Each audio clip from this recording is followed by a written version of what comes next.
Hi, my name is Jimmy Williams with NFL Draft Diamonds, and I have another one of these diamonds in the rough for you today. His name is Peter Afful. He's a wide receiver out of Washburn. Nice to meet you, sir. Good to meet you too. I'm glad to be on your podcast. Sure, yeah. I mean, I know one of the members of our team did post an interview with you already, which is already available on NFLDraftDiamonds.com. But of course, this is just another means of us getting to know you, man. So let's kind of get down to it. Give me a little bit of your background, if you don't mind. Tell me where you're from and walk me through your journey a bit. Definitely. So I am from Lawrence, Kansas. My family. So I was born in Lawrence, Kansas, but my parents are originally from Ghana, West Africa. I believe you actually interviewed my cousin Echo Boydo not too long ago. So yes, I we're did, all I from. did. Yep, we all live in Lawrence, a one big family. But yeah, I grew up there and went to high school at Lawrence High. Um, didn't really play much until my senior year, and that's kind of when I started getting junior college looks. After high school, I ended up going to Hutchinson Community College, and so after going to Hutchinson Community College, that didn't work out too well for me. So I did end up hitting the transfer portal, bounced around to a few schools, ended up going to Coffeyville as well. Um, I guess one thing I really lacked when I was going to these junior colleges was the hands-on coaching that I was looking for. And I finally got that opportunity when I did attend Washburn University, which is the Division II I finished out at. Spent 2 years there on their team, and got the hands-on coaching that I needed, and ended up being an impactful player for them. So Cool. So just to kind of recap a little bit, family is from Ghana, but you yourself were born in Lawrence, Kansas, and then from there bounced to a couple of different JUCOs, and then finally getting yourself there to Washburn. So, so if you don't mind, just so that we could try our best to fill in some of the blanks here, let's talk about you as a high school athlete, man. Talk about you as a football player there and what you were able to accomplish during your time in high school. So in high school, senior year, I was a fullback and a defensive lineman. I was a backup to Monty Bledsoe, who ended up going to Oklahoma, and then he ended up playing with the Tennessee Titans, the Bengals, and now with the Atlanta Falcons. So yes, I was Hmm. a Monty Bledsoe's backup defensive lineman at 5'10", 170 pounds. In high school, I was simply physical. That's what I did. I was physical. Our running back ended up breaking the rushing record running behind me. So that's just something that's instilled in me as a receiver now. Now that I've switched to a whole new different playing field, is just be physical every snap. Be physical. Bring that fullback mentality. Bring that D line mentality. Dominate the man in front of Cool. And during your time in high school, like you said, weirdly, with your size being a defensive lineman and a fullback, um, you. did you participate in any other sports at that time or what? So I tried participating in track, but I wasn't as fast as my cousin Echo. So I kind of stepped away from it, and focused strongly on football. If I look back on it, do I wish I would have stuck with track and potentially done a few events? Yes, but that's not how it went. But I wouldn't change anything, to be honest. I'm here now, so Gotcha. I mean, obviously, at least from what I've been able to see, I know you have some stuff on Huddle. The numbers that are listed there suggest that even though you weren't active in track, I mean, still a fast player. sure. But I do have to ask because I try and ask this to everybody. I mean, I know that sport didn't work out for you, and you decided to, kind of put all your eggs in one basket in this game of football. And I got to ask, what do you love most about this game? Man, it's just the energy. Like when I step on the field, I feel like Superman. To be honest, I feel like I'm looking for something to do on the field, whether I'm touching the ball or not. I feel like there's something I can do to impact the game. So the feeling of just making an impact is why I love this game so much. I also like to display my athletic ability. I like to run fast than guys. Sometimes I feel like I'm more athletic than guys. So it's nice to be able to display that. Because at the end of the day, when you line up on the field across from someone, it's mano to mano. Like there is no running from it at that point.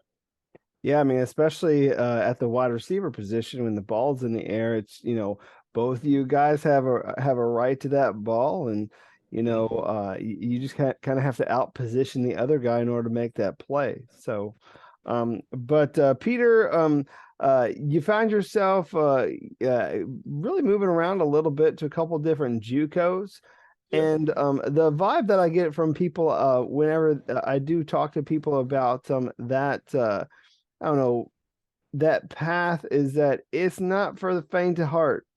There are people that struggle with it, and ultimately, really, what it does is it helps kind of weed people out as to the people that either love this game and how it yeah. like really molds you as a person and player.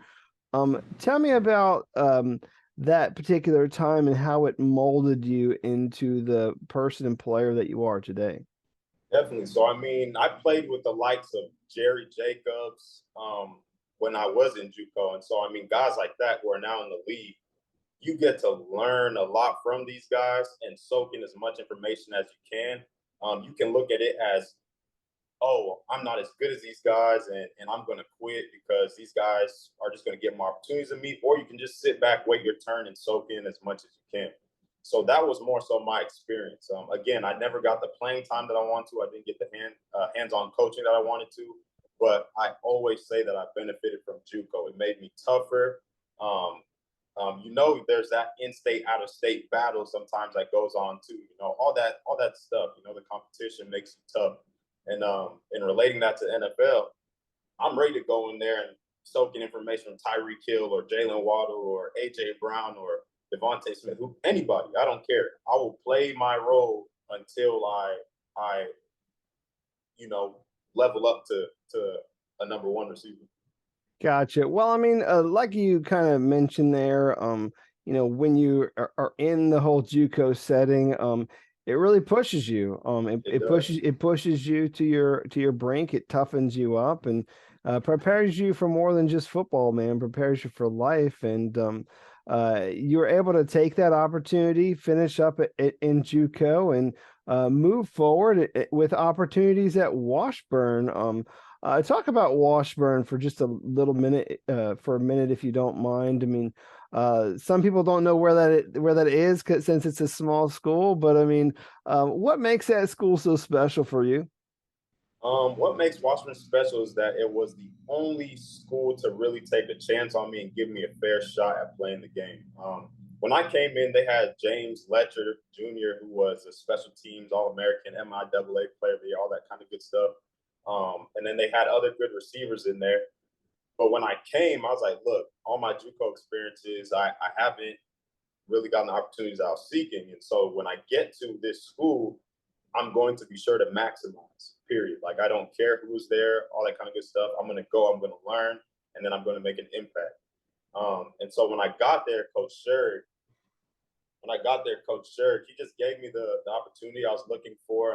He started me out at $2,000 because he didn't have too much film on me, so I was kind of just a books and tuition guy. But yeah, in a semester, I ended up earning my full ride scholarship, and so that was 2019. Going into 2020, COVID struck, so it gave me a little bit more time to build and learn the offense and get acquainted.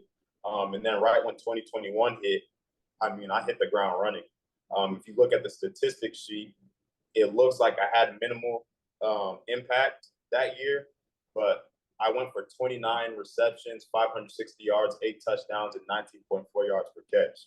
Um, that ratio is somewhat unheard of when you're getting only so many opportunities. So that just comes to show that no matter what, I'm going to make the most of every single moment. Every time that ball is in my hand, I'm searching for the end zone, period. I think that's one of my biggest knacks is finding the end zone, regardless of how many catches I have in the season. And we ended up going to the playoffs in 2021, and I take pride in that because it had been a decade since I did that. Yeah, I was kind of going to segue into that sort of thing because I mean, I know you have been an all conference athlete there in the MIAA, and just wanted to kind of ask that question. What are you most proud of really during your time in college? I mean, if it be a game or an outcome or one of those awards or something, is there another moment that you could share? To be honest, it's just the camaraderie that I was able to build there. To be honest, a lot of these guys, no matter what problems they have, no matter what, we still talk. You know, I'm not, some of the guys that are still playing there, we still talk. You know, they're asking me how this process is going and whatnot. So I'm not trying to give a politically correct answer. I truly mean that. Like, it's the friendships that I built there that I really respect the most. Of course, the making it to the playoffs was a big one, and the statistics I was able to put up with the minimum opportunities I had with the ball in my hand. I take pride in that as well. But yeah, I mean, without those guys, I don't have those statistics, you know. And without those guys, we don't make it to the playoffs. So it's the relationships that I built that I take most pride in. Sure. And I mean, I hear that a lot. I mean, yeah, I mean, you're around these guys all the time. You're bleeding and sweating and really grinding throughout games, and those relationships, man, they're something else. They're some of the best ones because those are your that's like your family, man.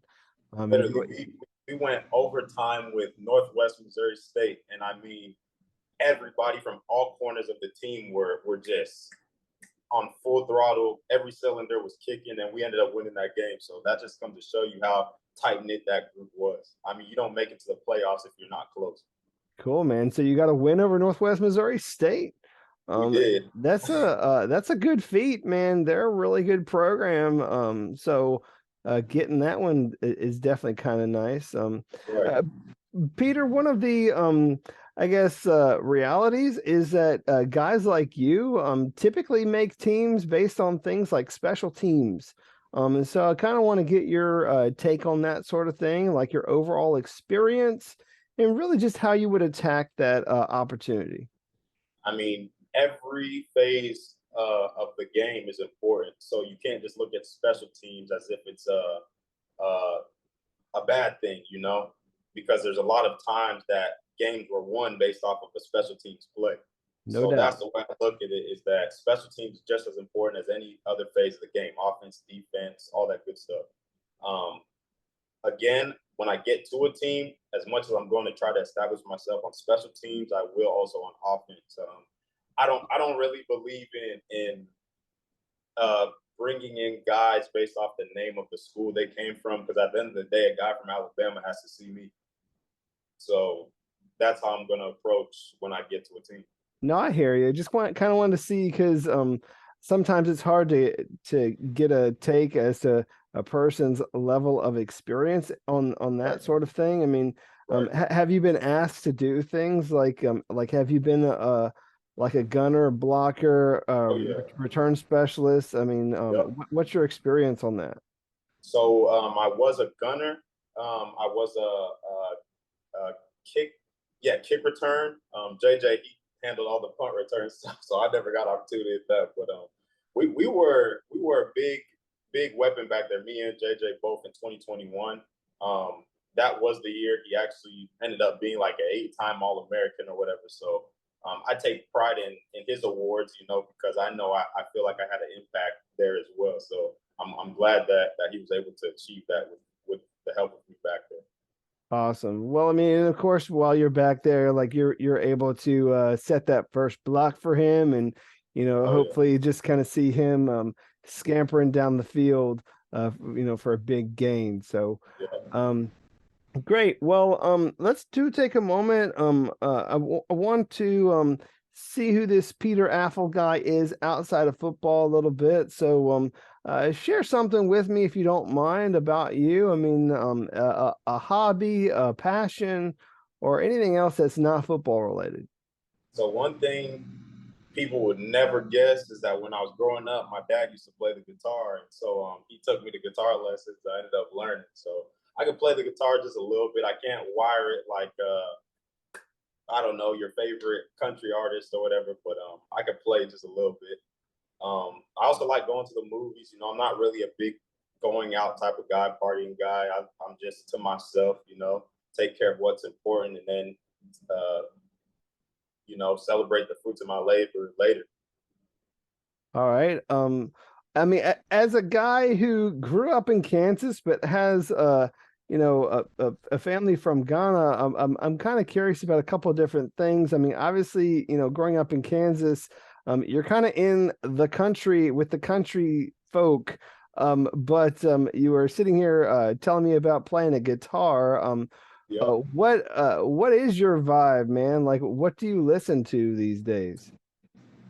I listen to everything. I just started listening to classical music, and that only started on Valentine's Day, to be honest, because obviously I was trying to set the vibe with my lady and whatnot. We had a nice dinner at the house, and I honestly liked it. I was like, man, I need to start listening to classical music more because it's soothing. It calms you down. So that might be something I listen to come pro day, to be honest.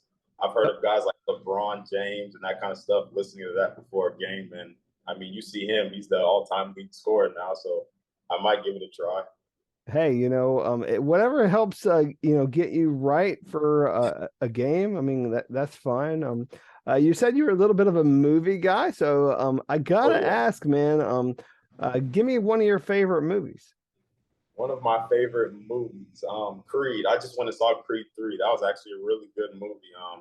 I mean, just it speaks towards the kind of person I am, to be honest. A guy that doesn't take no for an answer, a guy that never quits, a guy that loves to fight, not physically with my hands, but I mean like fights for success. So Creed is one of my favorite movies for sure. I'll say I think a lot of people don't give Michael B. Jordan enough credit, man. I they mean, don't. he's actually a pretty good actor. I mean, Yes, sir. I think for me personally, like, I was first introduced to him with the Black Panther movies, but I Right, mean, I know he's been in a whole bunch of other ones like Creed. I mean, I've seen Creed, great franchise, even though it's an extension of the Rocky stuff. It's still enjoyable. But right. I do like it. Anything else about you that we could share? You want me to go ahead and move on? Um, yeah, we can move on. I mean, Okay. I'm Well, pretty. I'm a pretty simple guy, so okay. Well, like you said, I mean, you are working right now towards a pro day. And so let's talk about that. yeah. What are you fixing to do out there on that pro day? I mean, are there any particular target times or whatever that you're trying to do? What do you want to go out there and prove to these scouts? So definitely the 40, just so I don't set myself up for failure. I'm gonna save that one as a surprise. But definitely I want to just go out there and show my ability to come in and out of my routes, my catching radius, my speed, um, just my knowledge on the way you stem in regards to coverage, all that good stuff. And then after that, I want to have great conversation with the scouts. I want to get to know them and know what they're looking for, to be honest. Because at the end of the day, yes, it's an interview, but it's about what the player, you got to know what these teams want. Because let's be real, the Cincinnati Bengals don't need me right now. They have Jamar Chase and all these good players. You So never it's like, know, man. They get developmental guys, they put right, guys anywhere. definitely, definitely. And I mean, you have the free agency going on, so I'm really paying attention to that just to see what teams need and what not. Because at the end of the day, they only bring in what they need. So yeah, Well, I do think that there are several teams out there that bring in guys all the time for training camp, and we'll see where you're going to be amongst them. I mean, you're talking a little bit about going out there and proving to people your speed, your ability to run routes. What is that one route that's your favorite route? Like when you're in the huddle and they say that this is the one that you got to run. What's the one that kind of leaves you like licking your chops?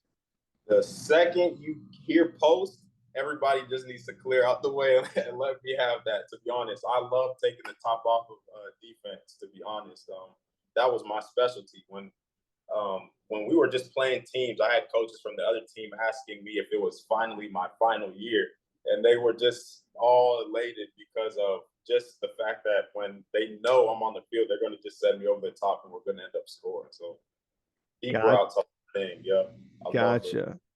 And I know you got to get into the weight room and get your business done there as well. What's your favorite lift in that weight room? What's the one that you're most proud of? Most proud of, I'll say my bench press is pretty impressive. For my size and weight and whatnot, my bench press is definitely pretty impressive. Squat as well.